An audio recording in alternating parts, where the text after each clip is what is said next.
এবার আসছি দেবযানী কৌশিকের একটা কথা নিয়ে।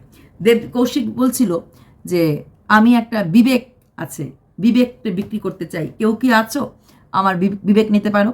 বিবেক জিনিসটা আমরা কেউই বিক্রি করতে পারি না, কিন্তু কৌশিক একটা ক্যাপশন দিয়েছিল, বিবেক বিক্রি করতে যাই যদি সত্যিকারের দাম পাই। অবাক লেগেছে। কৌশিক গল্পটা দেখে ঢুকে দেখলাম গল্পটা এটা হচ্ছে, যখন আমি এই শহরে আসলাম সবাইকে বললাম খারাপ কিছু দেখবো না, তখন আমি চোখটা বন্ধ করলাম। তারপরে লোককে বললাম আমি খারাপ কিছু কানে শুনবো না, তারপর কানটা বন্ধ করলাম। তারপরে দেখলাম লোকের হল্লাগাল শুনতে পাই। কারণটা কি?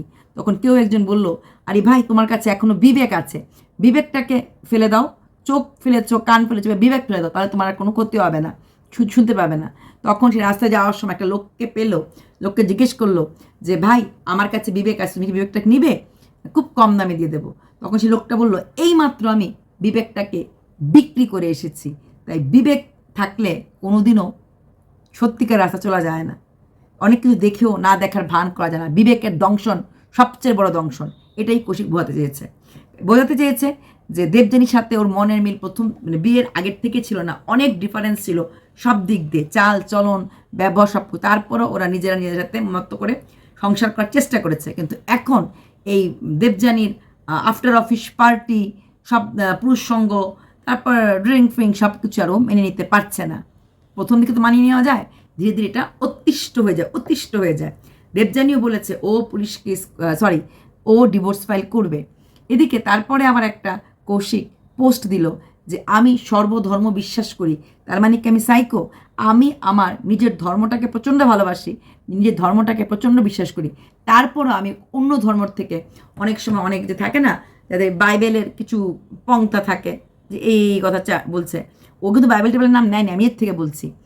তারপরে যেরকম কোরআনের কিছু থাকে, হ্যাঁ, যেটাকে আমরা সুরা বলি, হতে পারে ও কোন ধর্মের কথা কিছু বলি, বলছে আমি নিজের ধর্মটাকে ভালোবাসি, তাছাড়াও আমি অন্য ধর্মের কিছু লাইন, কিছু মানে বাণী আমি আমার হয়তো আমি শুনি, হয়তো আমি রিসাইট করি, বা হয়তো আমি সেটা আমার নিজের জীবনের ওপরে ফলো আপ করে চলি। তো এই কথাটা তাহলে কি আমি ভুল? যে নিজের ধর্মকে ভালোবেসে অন্য ধর্মকে ভালোবাসাটাও কি আমার পক্ষে ভুল হয়ে গেল, অন্যায় হয়ে গেল? না কৌশিক, নিজের ধর্মকে ভালোবেসে অন্য ধর্মকে ভালোবাসা যায়, এটাকেই তো কমিউনাল হারমোনি বলে। বিভিন্ন কমিউনিটির সাথে মিলবো, কথা বলবো, অন্যের ধর্মকে আমি ঠিক সেরকম শ্রদ্ধাই করব, যেই শ্রদ্ধাটা আমি কিনা নিজের ধর্মকে করি। তাই এইসব করার জন্যই নাকি ওকে সাইকো বলা হয়। এইসব কর্ম করার জন্য যে সাইকো বলে, তার সাইকোলজিক্যাল দিকটা আমার মনে হয় দেখতে লাগবে।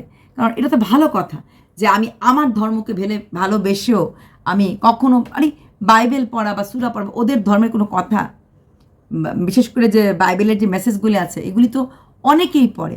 ইনফ্যাক্ট আমার কাছেও একটা বাইবেল আছে, কিছু কিছু মেসেজ আমিও পড়েছিলাম। আমি যেহেতু শিলংয়ে ছিলাম, আমি বিভিন্ন চার্চে যেতাম, তো তখন অনেক কিছু শোনা যেত। চার্চের ফাদাররা যে প্রেয়ার করতো, প্রেয়ারের সময় যে কিছু বলতো, এগুলি একটু চুপ করে বসে থাকলে কিন্তু শোনা যায়। তার মানে কি আমি আমার ধর্মকে ভালোবাসি না? নিশ্চয়ই না।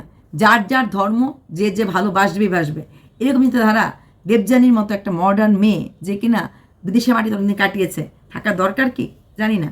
এটা হয়তো কৌশিক কি বলতে পারবে, যেহেতু টন্ট করেছে, যে টন্ট করে লিখেছে, তার মানে ও হয়তো এটা দেবযানীকেই বলেছে, এছাড়া অন্য কেউ না, অন্য কাউকে বলেনি। কারণ এখন প্রত্যেকটি কমেন্ট বা প্রত্যেকটি কথা কিন্তু দেবযানীকে হিট করেই বলে। তাই এই কথাটাও দেবযানীকেই বলেছে, অন্য কাউকে বলেনি। একটা কথাই বলবো কৌশিক, 12 বছর যখন একসঙ্গে ছিলে, 12 বছর আগে যখন ভালোবাসা ছিল, কিছুটা হলেও মনের মিল ছিল, কিছুটা হলেও তো আদান প্রদান ছিল।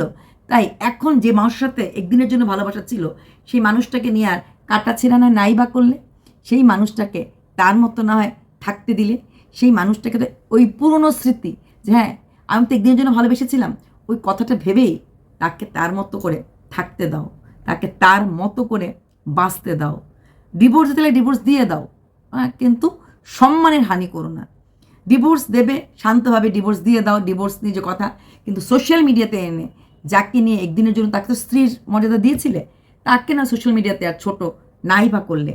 আর হ্যাঁ, বিবেক থাকলে আবেগ আসে, আর আবেগ থাকলেই কিন্তু সংসারটা হয়ে যায়, ইমোশনের সাথেই কিন্তু সংসারটা জড়িয়ে থাকে।